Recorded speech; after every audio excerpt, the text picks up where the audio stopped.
Pernah kepikiran nggak sih, di mana caranya data yang kelihatannya acak-acakan dan mentah itu bisa disulap jadi informasi yang super berguna? Nah, hari ini kita bakal telusuri perjalanan itu. Kita akan bedah langkah-langkah paling awal yang jadi kunci sukses setiap proyek data. Coba bayangin deh, kita lagi kerja di sebuah perusahaan telekomunikasi.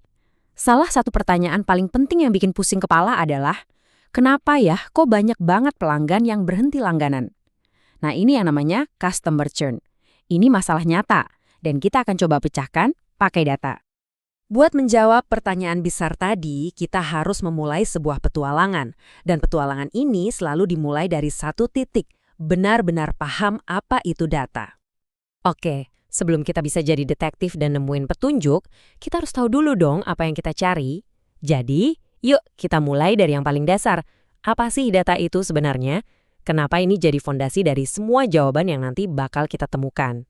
Simpelnya gini, data itu ya rekaman fakta. Kalau di kasus kita tadi, data itu bisa berupa info berapa lama seseorang udah jadi pelanggan, paket internet apa yang mereka pakai, atau bahkan berapa kali mereka komplain ke customer service. Semua itu adalah potongan-potongan informasi yang bisa kita kumpulin dan ukur. Nah, yang seru adalah informasi ini bisa kita bagi jadi dua jenis utama. Ada data kualitatif yang sifatnya deskriptif, kayak ulasan pelanggan.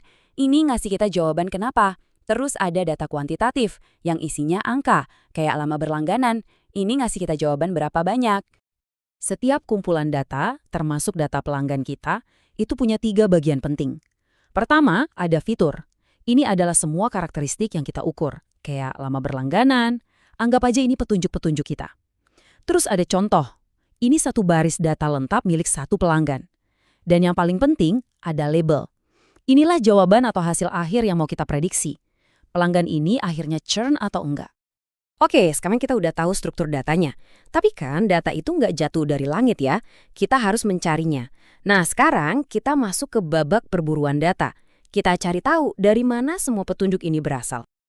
Jadi, ada 2 kubu utama buat dapetin data. Ada data primer yang kita kumpulin sendiri, misalnya lewat survei ke pelanggan kita. Ini datanya pas banget buat masalah kita. Terus ada data sekunder. Ini data yang udah dikumpulin sama orang lain. Ini jelas lebih cepat, tapi mungkin gak sespesifik yang kita mau. Buat ngumpulin petunjuk ini, kita punya banyak senjata. Ada cara-cara klasik kayak survei, di mana kita nanya langsung ke pelanggan. Tapi ada juga cara modern, misalnya web scraping, di mana kita bikin program buat ngambil data dari internet secara otomatis. Semuanya tergantung kebutuhan. Sip, data udah di tangan. Tapi, jangan buru-buru dianalisis. Ada satu langkah yang sering disepelekan tapi penting banget. Kita harus kenalan dulu sama data kita. Ibaratnya, kita harus paham dulu sifatnya sebelum bisa kerja bareng. Para jagoan data itu nggak asal obrak-abrik data loh. Mereka punya proses yang terstruktur, dan salah satu fase awalnya adalah pemahaman data. Anggap aja ini kayak dokter yang lagi check up pasien. Kita periksa dulu kesehatan data kita sebelum kasih resep atau diagnosis. Di fase kenalan ini, biasanya ada 3 hal yang kita lakuin. Pertama, kita deskripsiin datanya. Seberapa banyak sih data kita? Kedua, kita mulai eksplorasi, cari-cari pola yang kelihatan secara kasar. Dan yang ketiga, ini yang paling krusial, kita verifikasi kualitasnya. Kita cari ada masalah apa aja di dalam data itu. Dan kita harus ingat satu hal penting banget, data mentah itu hampir nggak pernah ada yang sempurna. Selalu aja ada cacatnya. Makanya, verifikasi kualitas itu kayak jadi detektif data. Kita cari tersangka umum, ada data yang hilang nggak? Ada yang salah ketik nggak? Atau ada yang nulis laki-laki, tapi di baris lain nulis pria.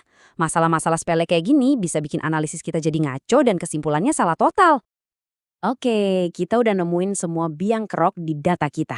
Ada yang bolong, ada yang salah ketik, macem-macem deh. Sekarang waktunya kita siap-siap dan mulai bersih-bersih. Di tahap inilah kita mengubah kekacauan jadi sesuatu yang bermakna. Salah satu tugas bersih-bersih yang paling umum itu adalah standarisasi. Lihat deh, sebelumnya ada yang nulis M, ada yang nulis male. Nah, kita seragamin semua jadi satu format yang sama. Misalnya jadi male dan female. Simple tapi penting banget. Nah, selain bersih-bersih, kita juga perlu merampingkan data kita. Tujuannya adalah membuat data kita jadi lebih ringkas dan efisien buat diolah. Ibaratnya kayak merangkum novel tebal jadi beberapa poin penting tanpa kehilangan alur cerita utamanya. Ada dua cara utama buat merampingkan data. Pertama, kita bisa mengurangi jumlah kolomnya, jadi kita cuma fokus ke fitur-fitur atau variabel yang paling relevan aja. Atau, cara kedua, kita bisa mengurangi jumlah barisnya.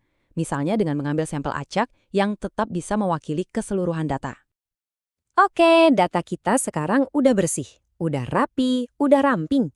Tapi masih ada satu langkah terakhir yang super krusial. Langkah inilah yang bakal ngasih tujuan yang jelas ke semua kerja keras kita dari tadi.